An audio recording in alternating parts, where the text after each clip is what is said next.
Amen. Praise the name of the Lord. One voice, thank you for the praise and worship. Pastor Lanre, thank you for that, for leading us in exalting the Lord. And Laurette, thank you again for the announcements. Good morning, New Covenant House. I'm so glad to be back here again with you. I'm especially glad because today we are back in the house of the Lord. We're back on our campus, and I'm just so excited. It's been a minute since we've been here, 5, maybe 6 months. God is good. God is just so good. Amen. How many of us were able to listen to the sermon last week? If you were able to, I want you to lift up your hand wherever you are, and I want you to also type in the chat, I did.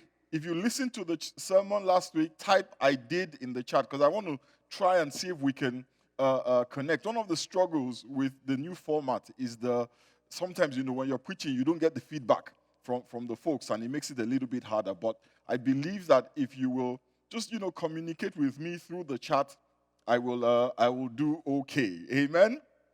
Last week, we had a powerful guest speaker, a gentleman from England by the name of Luke Brendlin. And that is one of those sermons that you really want to listen to. If you missed the sermon last week, you need to make sure you go listen to it. You can find it on our YouTube channel, New CH Dallas. Go and listen to that sermon. And if you listen to it, you need to listen to it again.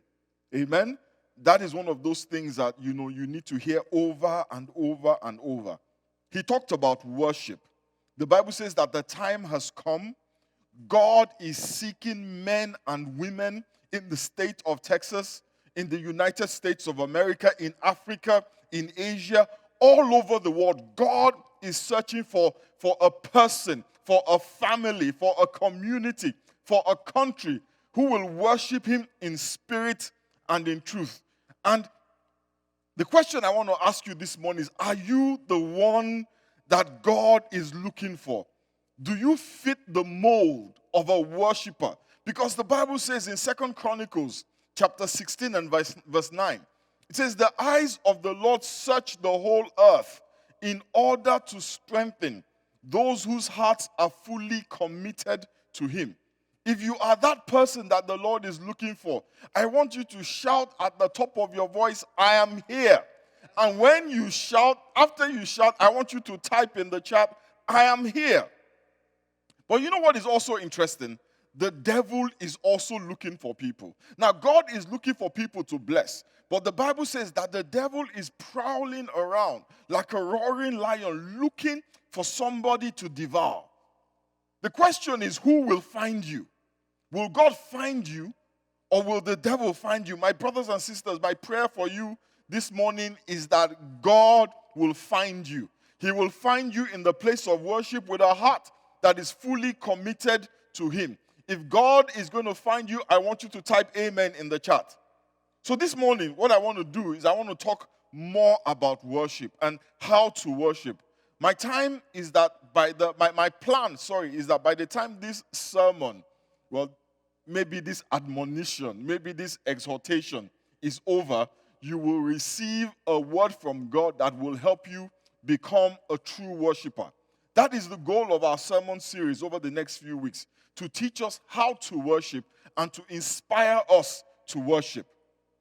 So this morning we're going to look at the second temptation of Jesus and learn a thing or two about worship from it. So turn your Bibles with me again to the book of Luke chapter 4 verses 5 to 8. It says, the devil led him up to a high place and showed him in an instant all the kingdoms of the world. And he said to him, I will give you all their authority and splendor. It has been given to me, and I can give it to anyone I want to. If you worship me, it will all be yours. Pay close attention. The devil said to Jesus, if you worship me, I will give you all of this stuff. I will give you all the authority, all the splendor of the kingdoms of the world. If you worship me, it will all be yours. And Jesus answered and said, it is written, worship the Lord your God and serve him only. The Bible tells us that Jesus Christ was led into the wilderness by the Holy Spirit. And while in the wilderness, he did not eat anything for 40 days. And of course, he was hungry. If you haven't eaten for 40 days, you will be hungry. But the problem is that his hunger became an opportunity for the devil.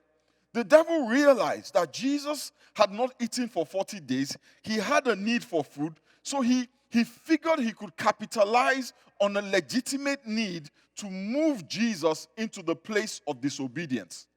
We have to be careful, my brothers and sisters, that our legitimate needs do not become an opportunity for the enemy to infiltrate our lives. A need, if we're not careful, can easily become a door. Esau had a need. He had been in the field all day and he was hungry. And his brother Jacob saw he was hungry, saw the hunger, saw a legitimate need as an opportunity to steal his birthright. We all have legitimate needs. But remember that the devil is prowling around.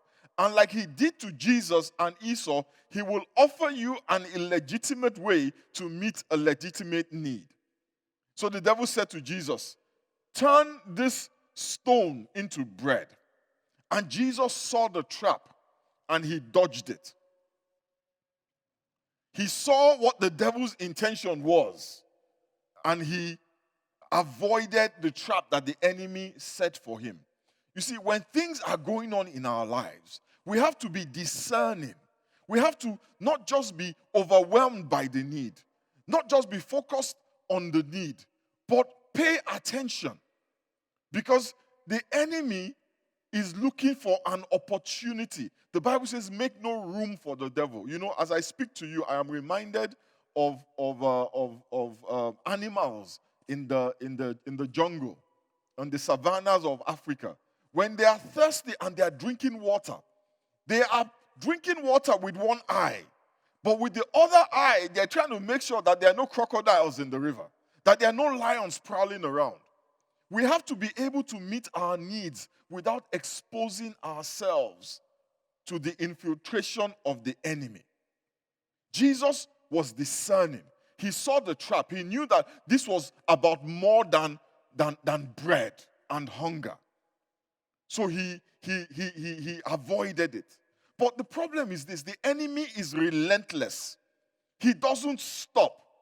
In verse 4, the Bible says he led him up to a high place and he showed him all the kingdoms of the world, their authority and their splendor. And he said to Jesus, if you will worship me, I will give you these things. And Jesus responded to Satan by saying, you shall worship the Lord your God and serve him only. Amen? This is very interesting. The devil asked Jesus, says, if you worship me, I will give you stuff. But Jesus understood that worship is expressed through service. So even though the devil did not ask him about service, even though the devil only asked for worship, Jesus responded by saying, you shall worship the Lord your God and serve him only. Because he understood that in the idea of worship, in the concept of worship, service is implicit in it. It is built into it. You cannot worship God without service.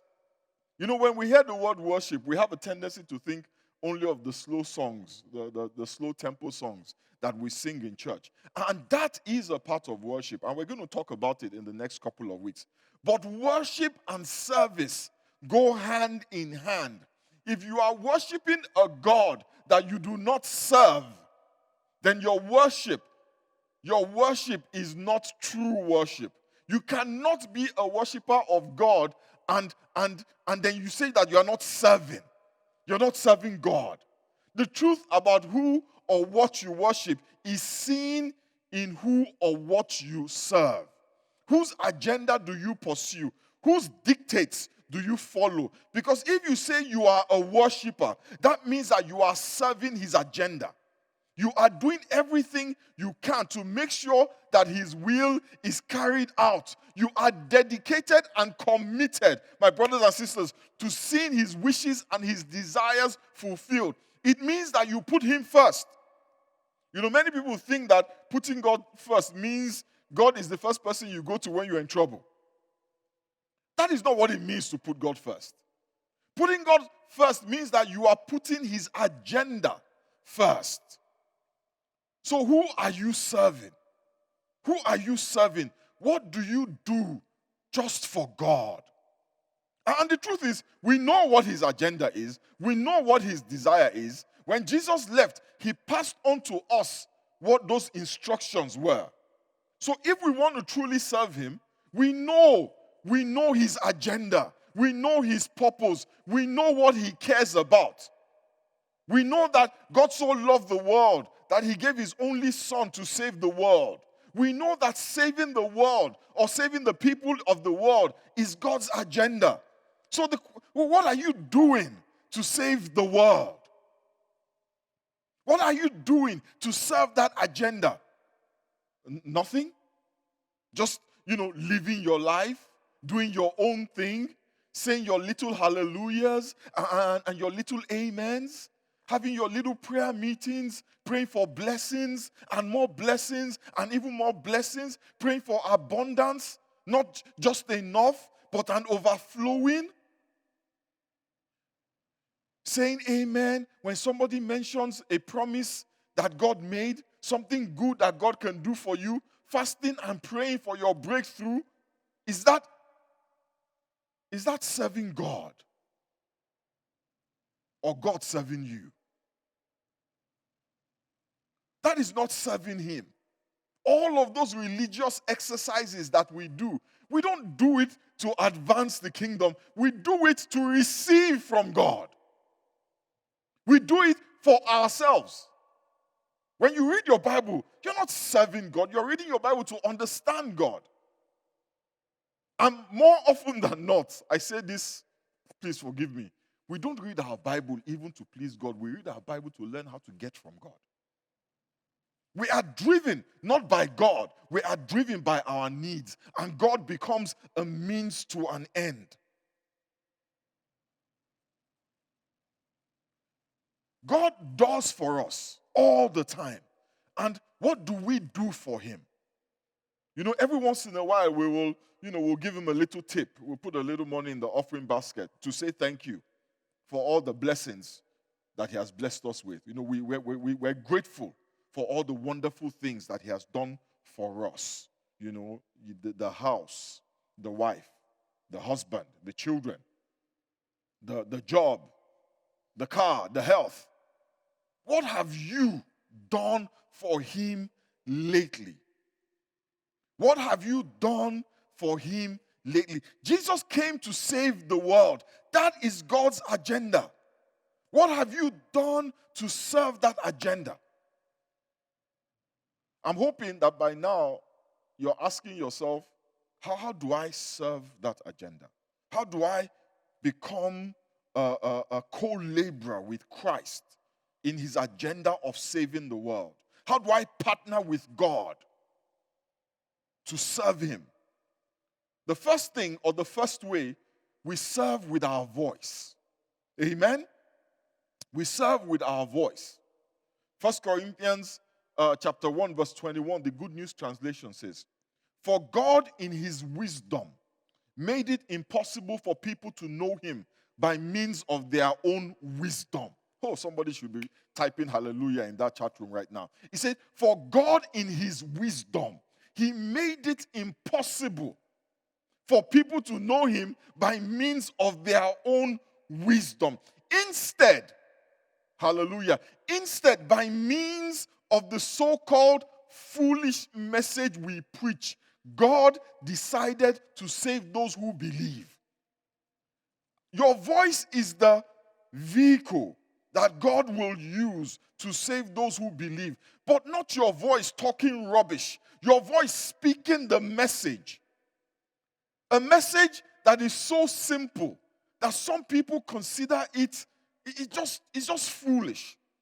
The message of the death of Jesus to pay the price on the cross of Calvary for our sins. The message of the new covenant that was sealed with his blood. The message that he will never leave you nor forsake you, because now he has his Holy Spirit dwelling in you. When was the last time you preached that message? When was the last time you used your voice to speak that message? When was the last time you did something, anything, to share that message? Because if the truth is that you don't, or you haven't in a while, then you are not worshiping him because you are not serving him. Maybe you used to. Maybe you did before the pandemic. Maybe you did before you got a job. Or maybe you did before you had a baby, but you don't anymore. Are you still a worshiper? You know, these days your voice is not just your actual audible voice. Your voice is also your social media platforms. You can use your platform. You can use your voice to share this message. It is not every day that you post a picture of yourself in a new dress or a new suit. It is not every day that you post a picture of you on a beach sipping pina colada. If all we see is you having fun, looking good, pictures of your beautiful family, we know you are happy, but why? We don't know why. You need to post the why. You need to let somebody know that these blessings they see are not the consequence of your efforts, but the blessings of a God who sent his son to pay for your sins so that you may qualify for these blessings you're so happy to display. You post the blessing, but you don't post the reason. Let your presence on social media, let it serve his kingdom. If you are an influencer, influence somebody for the kingdom. Repost things that edify. Share memes that provoke, that create an opportunity for the gospel. It is good to laugh, but laughter will not take you to heaven. Laughter will not save your soul. What saves is that foolish message that your voice needs to carry. A second way to serve his agenda is with our talents, with your talents. Some of us have incredible talents, incredible skills. Some were born with them, but some of us have acquired them. But however you got them, whether it is something you were born with or something you learned, it is something that you can use for the kingdom. Some folks have wonderful voices. I'm not one of them. Hallelujah. Some have organizational skills. I'm not one of them. Some people are just good at making money.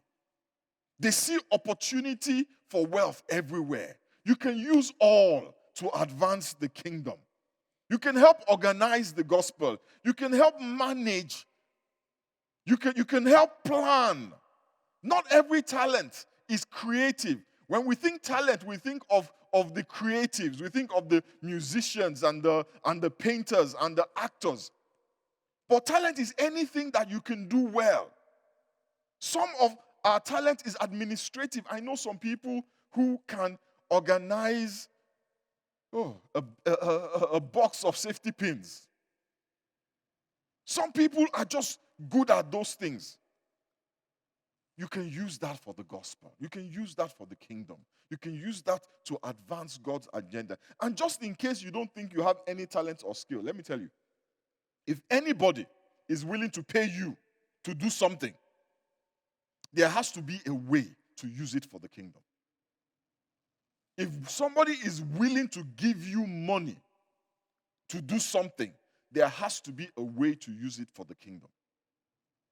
If all you have is your hands and your hands work, if all you have is your strength, use your hands and use your strength for the kingdom. If all you have is your health, use your good health for the kingdom. The Lord will show you how. The third way that we can serve God is with our time. The Bible says in Ephesians chapter 5, verse 15 to 17. It says, act like people with good sense. That sounds like something my mother would say. Act like people with good sense and not like fools. These are evil times, so make every minute count. And this is the kicker here, verse 17. Don't be stupid. Instead, by the way, I'm not trying to be rude, I'm just reading the Bible. It says, don't be stupid. I was going to say, ask your neighbor, but I don't want somebody to slap you. It says, don't be stupid. Instead, find out what the Lord wants you to do. We know not what the Lord wants us to do. Because Jesus, when he was about to leave this earth, he gave us a mandate. In Mark chapter 16, verse 15, he said to them, go into all the world and preach the gospel to all creation. Our time is our most precious possession. When we serve him with our time, we're like the woman who took her alabaster box full of expensive oil and she broke it at Jesus' feet to anoint him, to worship him. That was her most prized possession, her life savings. But she did not think it was too extravagant for God. And if you say you have no time, the truth is we allocate time to what we prioritize. We allocate time to what comes first, to what we worship. Your schedule reveals your priorities. If making time to pray for a blessing is on your schedule, but advancing the kingdom is not on your schedule, it simply means that God is not your priority. So don't think that when you fast and pray for your blessing, for a breakthrough, for a miracle, that you are serving God. You are not. You're trying to get from God. We do these religious things, but we don't understand what motivates it, what drives it, is what qualifies it. When you're driven by your own personal betterment, not the kingdom, then it's about you. The fourth way to serve God is with our money. Yes, money. Type that into the chat. Money. You know, I know that it is not politically correct to ask people for money in this season. In fact, I was told that it is insensitive. So I need to be careful and not talk about money. But we need money to advance the kingdom. We need money to preach the gospel. And the gospel does not get to go on lockdown. Souls still need to be saved. The church never closes. We stopped physical meetings, but we didn't stop preaching. We didn't stop helping people. In fact, we have spent more on helping people in this season, on being our brother's keeper, on being the church than we have ever done. Even in the days of Paul, he needed money to preach the gospel. And the only reason that Paul was able to travel up and down from Jerusalem to Spain was because of the contributions from places like Macedonia and Achaia. Giving money to church is serving his agenda because money is critical to advancing the gospel. This broadcast is not free. It's not. The lights are not free. The electricity to power the lights, to power the mic, to power the cameras, they're not free. The building that we are standing in, the landlord did not waive the rent. He did not defer it. He did not reduce it. In fact, he increased it. Hallelujah. You see, the problem, is when we give only to get.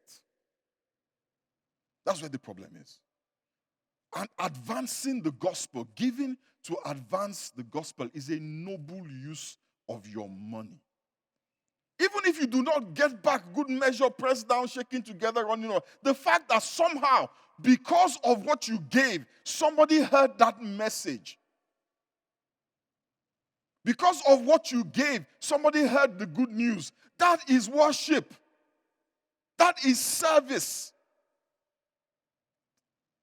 Turn your Bibles with me to Matthew chapter 9, verses 37 to 38. In verse 37, Jesus said to his disciples, "The harvest is large, but there are few workers to gather it in. Pray to the owner of the harvest that he will send out workers to gather in his harvest." You know, I've always wondered about this verse. How can we have so many people in the church calling themselves Christians, and yet we're still praying for the Lord to send workers? It is because not everybody in church is working for Jesus. Yes, I said it. Not everybody in church is working for Jesus. Some of us are there for themselves. When you lift up your hands and sing the slow songs or dance to the fast ones, but there is no service behind it, you're simply engaging in what I call emotional gymnastics, spiritual vanity. You cannot worship and then refuse to serve his agenda. If you care about your world, if you care about your community, understand that the solution to the world's problems is not politicians. There is no politician that can fix the world. It's just not possible. And there is no scientist that can fix all our problems. And we saw this with the pandemic. We see it every day when we hear of somebody who died of cancer. But we are brilliant people. But yet there are limitations to our intellect, to our wisdom, to our knowledge, to our power. Because it is only in God that all knowledge and all power resides. The solution to the world's problems is Jesus. Everybody who makes the time to advocate for one political party or the other, to advocate for one politician or the other, or to advocate against one politician or the other, if you can spend time in your living room arguing with your friends about Trump or Biden, but you don't have time to talk about Jesus, you've got a problem. Because Trump or Biden will not solve the world's problems. Only Jesus can. You know what Paul said in Romans? And I'm going to close here. In Romans chapter 1, verse 16. He says, I am proud of the good news. My brothers and sisters, I am proud of the good news. It is God's powerful way of saving all people who have faith, whether they are Jews or Gentiles. If you are proud of it, you will share it. If you are proud of it, you will facilitate it in any way that you can. Will he find you? He is looking for true worshipers. Will he find you? My goal this morning is to admonish us, to exhort us to good works. This is a season of opportunity for the gospel. The harvest is ripe. People are looking for answers, but those who know are too busy. That's why Jesus says the harvest is ripe, but the workers are few. As I close, I want to leave you with a promise from God that reassures me, and I hope will reassure you whenever I am going through a difficult time. It's in Romans chapter 8, verse 28. It says, we know that in all things, God works for good. God works for good with those who love him, those whom he has called according to his purpose. This promise is not for everybody. Be clear. This promise is not for everybody. It is for those who love him and those who are serving his purpose. I am confident that I am serving his purpose. I am not perfect. I'm not even close. But I am serving his purpose. So no matter what comes my way, good times, bad times, hard times, tough times, difficult times, pain, sorrow, joy, laughter, I know that God is working these things out so that good will come to me as a consequence of those things. In the same way that God used the pit, he used slavery, and he used the prison to bring Joseph into the palace of Pharaoh. God will use all the things that are going on in your life, the negative and the positive, to bring you into your own good place. There's only one question. Whose agenda drives you? Whose purpose motivates you? Will he find you? Will he find you a true worshiper? He is looking, and it is not too late. It is not too late to get off your couch and start to serve the agenda. You have 1,000 followers on your Instagram. You have 5,000. You have 200. Those 200 people, they are your congregation. The 1,000 people, they're your congregation. You can speak to them. You can speak the gospel to them.